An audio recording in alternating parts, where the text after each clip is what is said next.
Hola, yo soy Sofía, te doy la bienvenida a mi legado. Hoy vamos a estudiar física del nivel medio superior.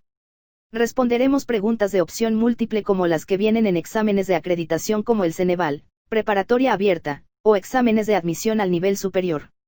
Usaremos la guía del examen de admisión al nivel superior del Instituto Politécnico Nacional del año 2019, y solo la sección para Ingeniería y Ciencias Físico-Matemáticas. No pases de largo este video solo por el año o la guía.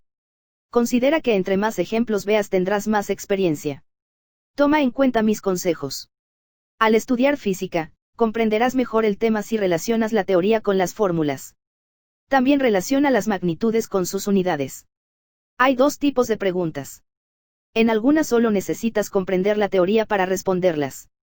En otras necesitas aplicar la fórmula adecuada y en algunas ocasiones te apoyarás con relaciones matemáticas. Antes de continuar, quiero pedirte un favor. Suscríbete a mi canal y dale a la campanita para apoyarme con mi canal. Prometo crear más contenido para que estudiemos juntos. Muy bien, comencemos. Vale. Problema 1. Un bloque uniforme de 20 centímetros de longitud y 20 centímetros de altura descansa en un plano inclinado. Una pequeña ondulación evita que resbale por el plano. Pregunta. ¿Cuál es el ángulo entre el plano y la horizontal, a partir del cual comienza a voltearse el bloque? Este es un problema de lógica y observación. Déjate lo explico. Primero tenemos que es un cuadrado como este. Imagínalo equilibrado sobre uno de sus vértices. Los ángulos que forma con la horizontal son de 45 grados.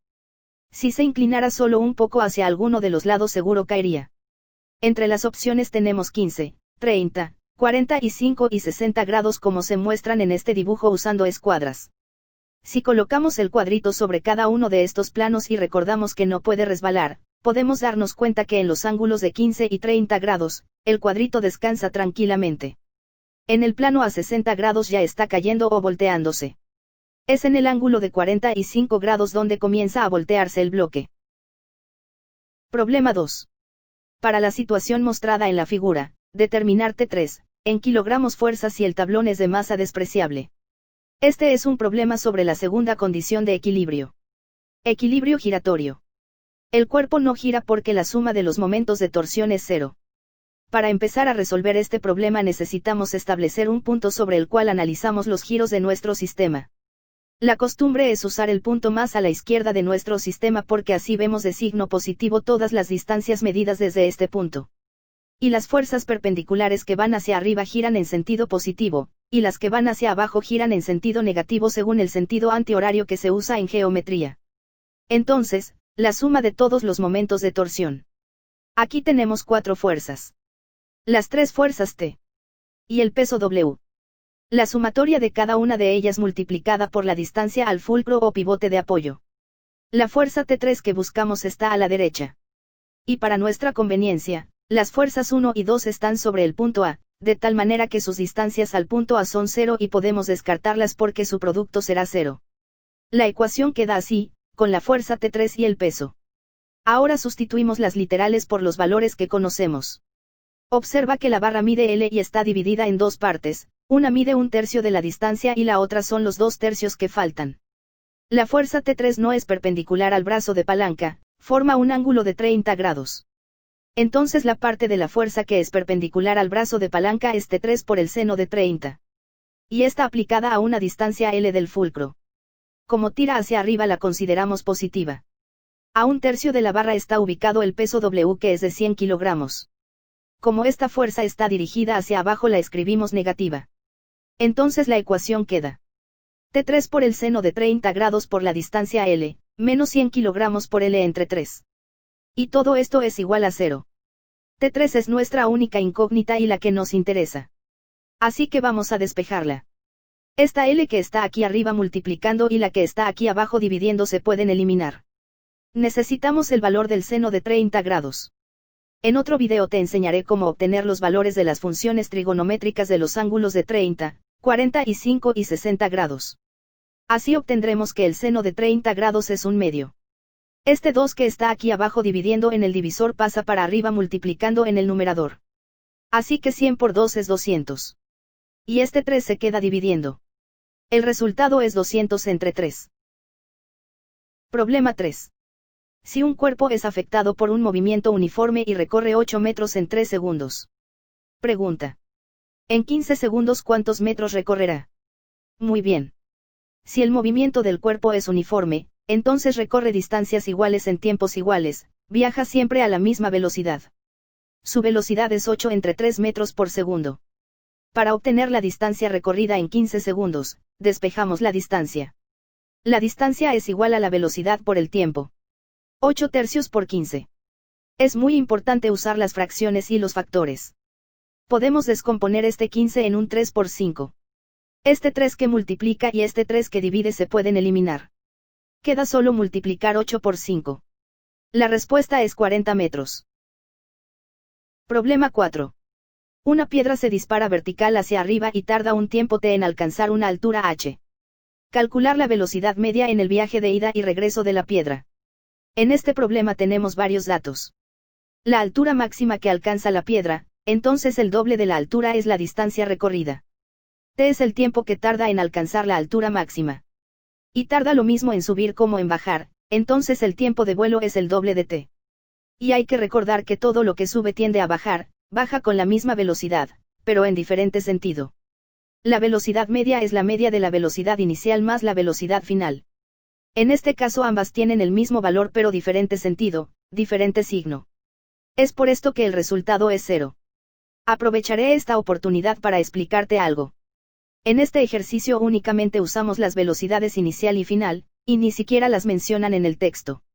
El tiempo t y la altura h solo sirven para explicar el problema, pero son lo que yo llamo distracciones. Muchos estudiantes al ver que se mencionan estos datos sienten la necesidad de usarlos y desvían su atención del problema tratando de adivinar cuál de todas las fórmulas que conocen tiene esas variables y así adivinar la respuesta. Procuran no tratar de adivinar la solución.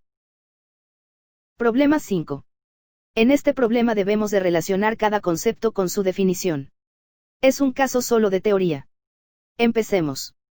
Potencia es la rapidez con la que se desarrolla un trabajo. Es decir, la velocidad con la que trabaja.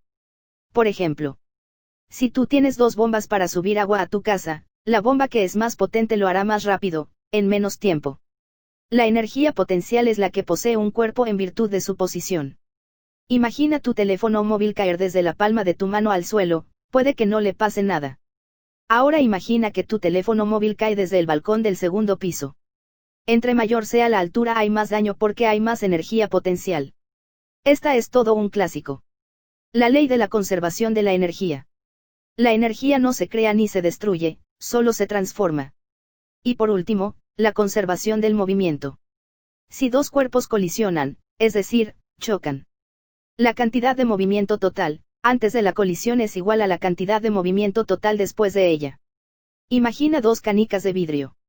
Una está quieta y la otra viaja a cierta velocidad hacia ella. Al chocar, la canica que estaba quieta se mueve, y la que viajaba hacia ella redujo su velocidad. La cantidad de movimiento se ha repartido. Problema 6. Un cuerpo tarda un tiempo t0 cuando cae desde una altura h. Pregunta. ¿Qué tiempo tarda en caer desde una altura 2h? Mira, para resolver este problema observa que todas las respuestas están basadas en t0. Y t0 es el tiempo que tarda en caer desde la altura h. Es decir, cómo afecta al tiempo si la altura se duplica. Un primer impulso que se da de manera natural es pensar que si la distancia es el doble, entonces el tiempo debe de ser el doble.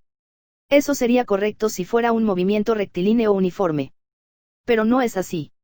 La caída libre de cuerpos es un movimiento rectilíneo uniformemente acelerado. Veamos. En esta fórmula, la distancia está en función de la velocidad inicial, la aceleración y el tiempo.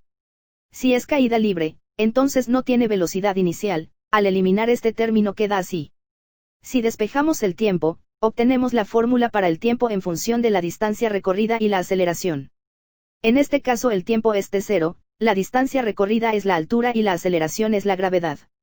Si usamos la misma fórmula pero para el doble de la distancia vemos que esta parte es en sí el resultado del primer cálculo. Si separamos este 2 de la raíz como un factor aparte, nos damos cuenta que el tiempo aumentó por un factor igual a la raíz de 2. Esa es la respuesta. Problema 7. De un tubo de 2 centímetros de diámetro fluye agua con una rapidez de 0.40 metros por segundo. Pregunta. ¿Cuánto tiempo, en segundos, le tomará llenar un recipiente de 10 litros? Vamos a resolver este ejercicio. ¿Qué datos tenemos? ¿Qué sabemos? El diámetro del tubo es de 2 centímetros. La velocidad del fluido es de 0.4 metros por segundo. El volumen es de 10 litros. Y en hidrodinámica estudiamos que el gasto es igual al volumen del líquido entre el tiempo que tarda en desplazarse. También puede calcularse como el área de la sección transversal del tubo por la velocidad con la que se desplaza. Todo esto está bien, pero tenemos muchas unidades distintas. Vamos a simplificarlas.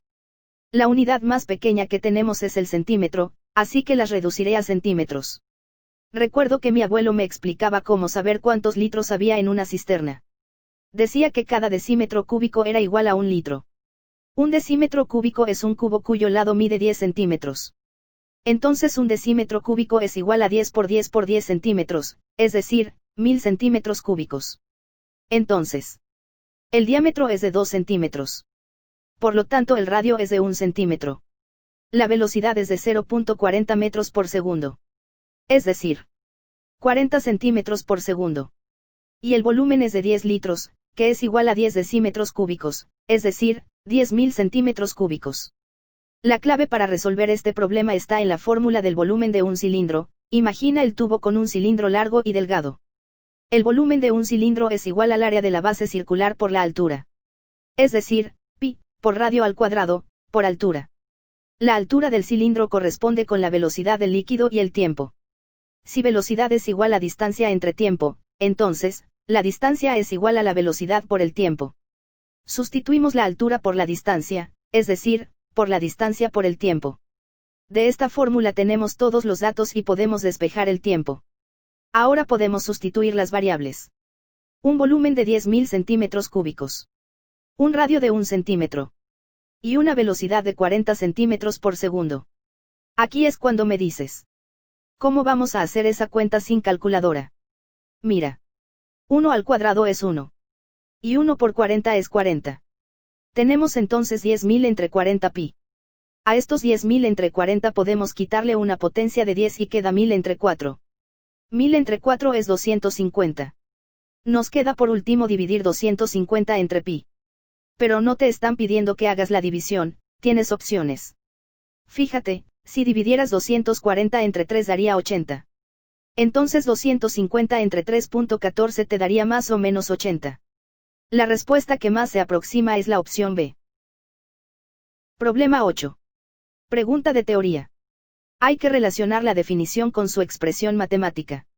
Pero muchas expresiones matemáticas dependen del sistema en el que las estás estudiando e incluso del autor del libro. Por eso a veces hay confusiones. Empecemos. 1. El ímpetu es el producto de la masa de un cuerpo por su velocidad. El impulso es el producto de una fuerza durante un breve instante de tiempo. La única que se parece es la expresión B, donde vemos F por delta T. Delta es una forma de expresar algo pequeño. 2. Teorema trabajo-energía. Indica que el trabajo de la resultante de las fuerzas que actúan sobre una partícula modifica su energía cinética. Es la expresión A. La W representa el trabajo por la traducción de peso en inglés. Delta representa un incremento o cambio. K representa la energía cinética. 3. Energía mecánica de los cuerpos. La energía puede ser cinética por su velocidad y potencial debido a su posición. Corresponde con la expresión C. Una E de energía, una K de cinética, y una U de potencial, aunque esta última no me es familiar. La cuarta es la segunda ley de Newton, la fuerza es igual a la masa por la aceleración. La única opción que queda es la D. Se interpreta F como la fuerza. Pero te seré sincera, no me queda muy clara la otra parte de la expresión. Es por esto que es muy importante revisar varios ejercicios y apuntes. Porque la misma magnitud tiene muchas representaciones dependiendo de quién la use. Problema 9. Una varilla delgada de longitud L igual a 1.6 metros, y de masa despreciable, está pivotada en un extremo de modo que pueda girar en círculo vertical. La varilla se separa en un ángulo de 60 grados y luego se suelta, como se muestra en la figura. Calcular la velocidad de la bola de plomo cuando pasa por el punto más bajo de su trayectoria, suponer que g es igual a 10 metros por segundo cuadrado. Veamos los datos. La varilla tiene una longitud de 1.6 metros. El ángulo con la vertical es de 60 grados. La gravedad es de 10 metros por segundo cuadrado. Este es un caso típico en física. Un cuerpo está a cierta altura y cae, ganando velocidad. Entre más alto suba, mayor será la velocidad que alcanza. Es como una montaña rusa. Primero subes a lo más alto ganando energía potencial. Luego te dejan caer y vas muy rápido, convirtiendo la energía potencial en cinética. Después vuelves a subir y la velocidad se reduce porque la energía cinética vuelve a convertirse en potencial. Idealmente estaríamos subiendo y bajando toda la vida, pero parte de la energía se queda en los rieles, una pérdida por calor de fricción. Así es la vida real. Ni modo. Entonces la energía cinética es igual a la energía potencial. La energía cinética es un medio de la masa por la velocidad al cuadrado. La energía potencial es la masa por la gravedad por la altura. Descartamos la masa en ambos lados de la ecuación y despejamos la velocidad. Apréndete esta fórmula, te será útil. La velocidad es igual a la raíz cuadrada del doble de la gravedad por la altura desde la que cae. Solo nos falta conocer la altura. Pero es muy fácil encontrarla. Mira, si el ángulo que forma con la vertical es de 60 grados. Y estas dos distancias son iguales. Entonces. Sí, es un triángulo equilátero. Entonces esta distancia es la mitad de la longitud. Ya tenemos la altura que nos faltaba. La altura es la mitad de la longitud de la varilla, es decir 0.8 metros. Calculamos la velocidad. 2 por 10 por 0.8. 2 por 0.8 es 1.6. 1.6 por 10 es 16. La raíz cuadrada de 16 es 4. La respuesta es 4 metros por segundo. Problema 10. La sección transversal de una tubería tiene un área de 5 centímetros, y el fluido se mueve a una velocidad de 10 centímetros por segundo. Pregunta. El gasto o flujo de volumen es de, ¿cuánto? El gasto o caudal es el volumen de fluido entre el tiempo necesario para moverlo. Otra versión es el área transversal del conducto por la velocidad del fluido. Esta última versión es la que nos conviene usar. Gasto es igual al área transversal por la velocidad. El área transversal es de 5 centímetros cuadrados y la velocidad es de 10 centímetros por segundo. Nos da por resultado 50 centímetros cúbicos por segundo. Pero los resultados están dados en metros cúbicos por segundo, así que hay que hacer una conversión. Un metro son 100 centímetros. 100 es 10 al cuadrado. Las potencias, al cuadrado y luego al cubo te da a la sexta potencia. Entonces un metro cúbico son 10 elevado a la sexta potencia en centímetros cúbicos. Entonces 50 centímetros cúbicos por segundo, multiplicados por la equivalencia de un metro cúbico y 10 a las 6 centímetros cúbicos. Estas unidades se cancelan. Y esta potencia positiva puede pasar del denominador al numerador cambiando de signo. Entonces la respuesta es 50 por 10 a la menos 6 metros cúbicos por segundo. Problema 11. Relaciona el concepto con el modelo matemático correspondiente. Otro reactivo solo de teoría. Empecemos. La presión es el cociente de la fuerza entre el área, y esta es básica, es la expresión matemática de presión igual a fuerza entre área. La presión hidrostática es la presión que siente un cuerpo sumergido en un fluido, y depende de la densidad, la gravedad y la profundidad a la que esté sumergido, es decir, la altura de la columna de fluido que está sobre él. Esta podría ser la expresión B y también la C. Pero observa que la expresión B tiene un subtérmino ATM, que es la abreviación de atmósfera. La presión de la atmósfera se mide con un barómetro. Entonces la presión barométrica es la expresión B, y la presión hidrostática es la expresión C. Por último, el principio de Arquímedes dice así, que todo cuerpo sumergido en un fluido, experimenta una fuerza de empuje hacia arriba proporcional al volumen del fluido desplazado, es decir, la densidad por el volumen por la gravedad. Problema 12. Un buzo para realizar un rescate submarino, se tiene que mover a diferentes profundidades. Si la densidad del agua es de 1033 kilogramos por metro cúbico, ordenar de menor a mayor la presión hidrostática que experimenta el buzo. Vaya, ya nos tocaba una sencilla.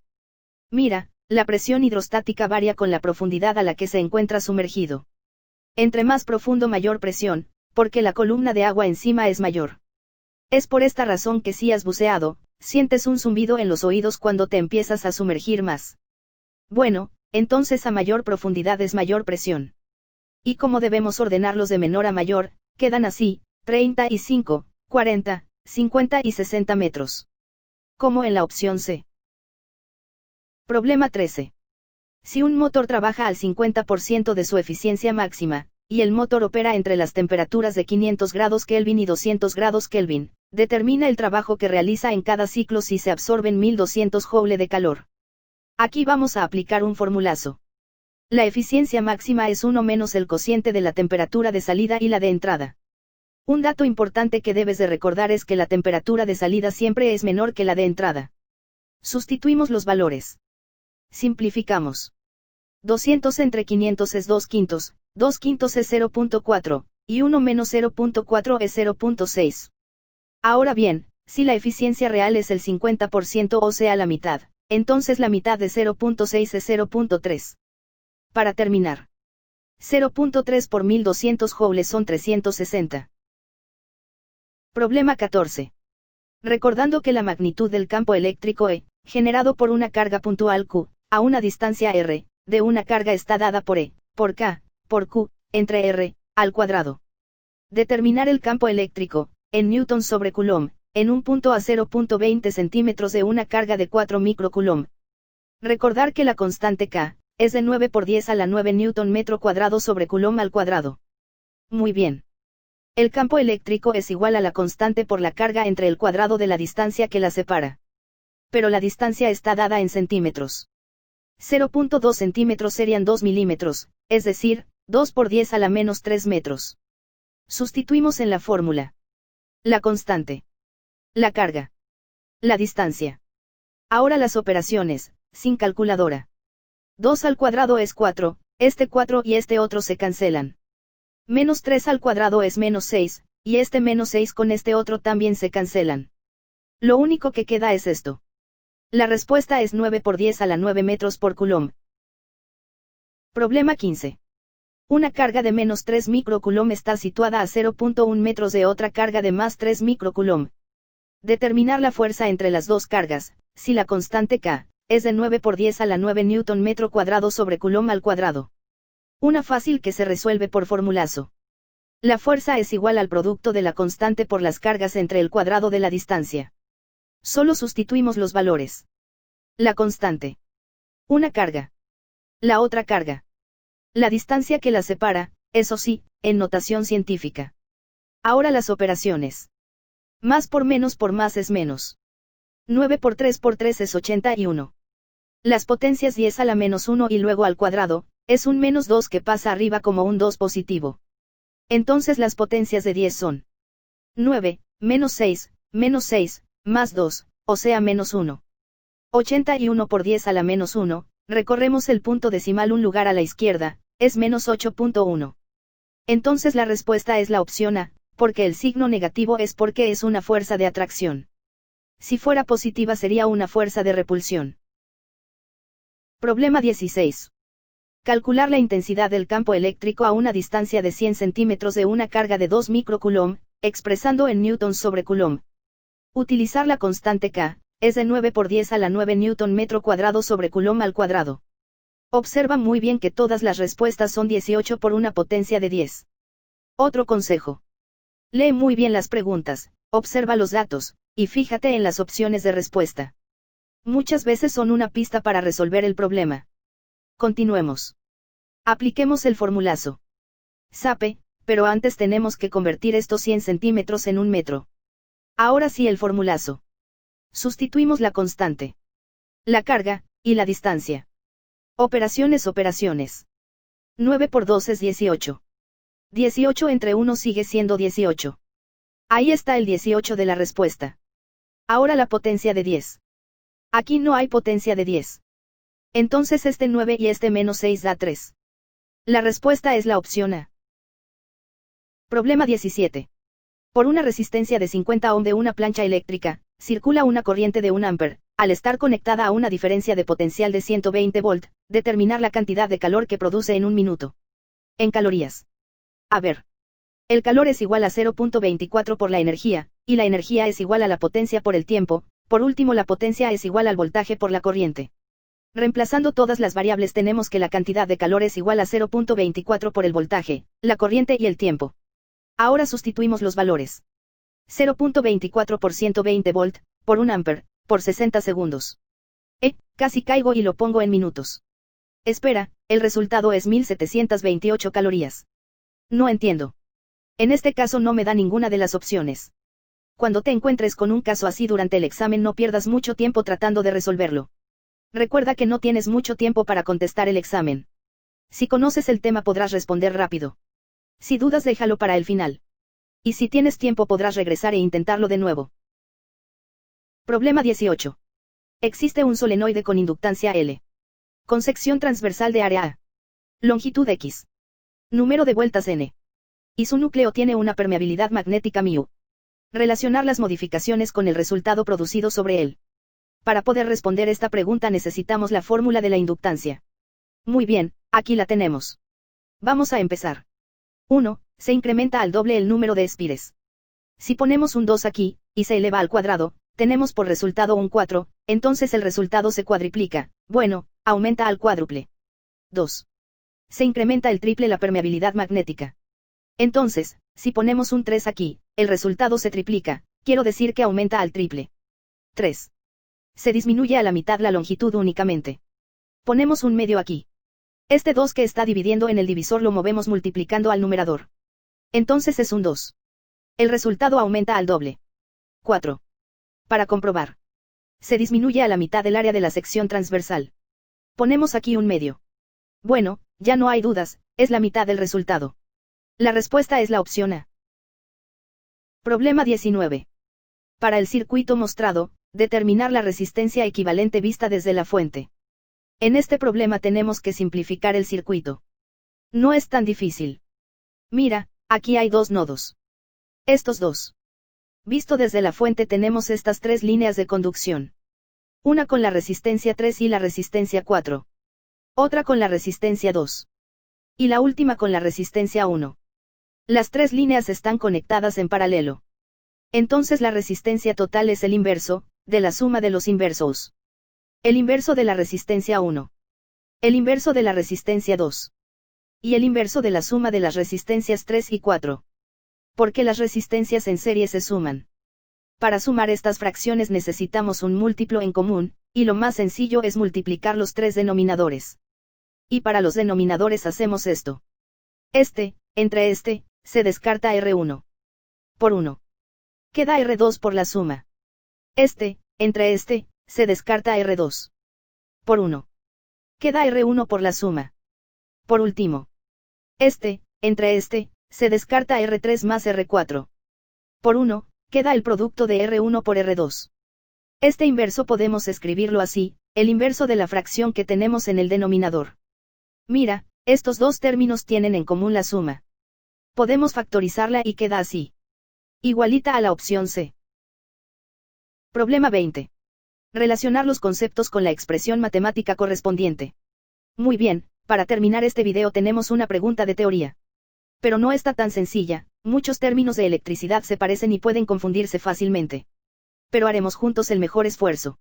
El concepto 2 es la ley de Ohm, es una básica, y está en la expresión E. La ley de Ohm es más común como corriente igual a voltaje entre resistencia. Pero también se expresa como voltaje igual a corriente por resistencia. Ya llevamos una. Mira, este símbolo que parece una P minúscula no es una P, es una letra griega llamada Rho, y se usa para representar la resistividad particular de un material. Lo contrario de la resistividad es la conductividad. La resistividad es la oposición al paso de los electrones y la conductividad es la facilidad con la que permite el paso de los electrones. Así como la resistividad se representa con la letra griega Rho, la conductividad se representa con esta letra griega llamada sigma. Entonces el concepto 3 que es la conductividad es la expresión C, y el concepto 4 de resistividad es la expresión B. Ya llevamos 3. Observa que entre las opciones de respuesta hay dos que relacionan el concepto 2 con la expresión E. Pero solo la opción D relaciona el concepto 3 con la expresión C y el concepto 4 con la expresión B. Con eso me basta. Como en el examen hay poco tiempo para responder, pues le dejo aquí del tema, tomo la opción D y continúo con el siguiente reactivo. Recuerda aprovechar tu tiempo al máximo. Bueno. Logramos responder las 20 preguntas. Aunque en una de ellas no coincidimos en la respuesta. Si tú obtuviste un resultado diferente házmelo saber. Entre todos nos ayudaremos a estudiar. Aquí están todas las respuestas como las marca la guía. Te deseo mucho éxito en el examen que vayas a presentar. Por favor, ayúdame a crear más contenido. Suscríbete a mi canal y dale click a la campanita. Muchas gracias. Suscríbete a mi canal y dale like a mis videos. Que tengas mucha suerte.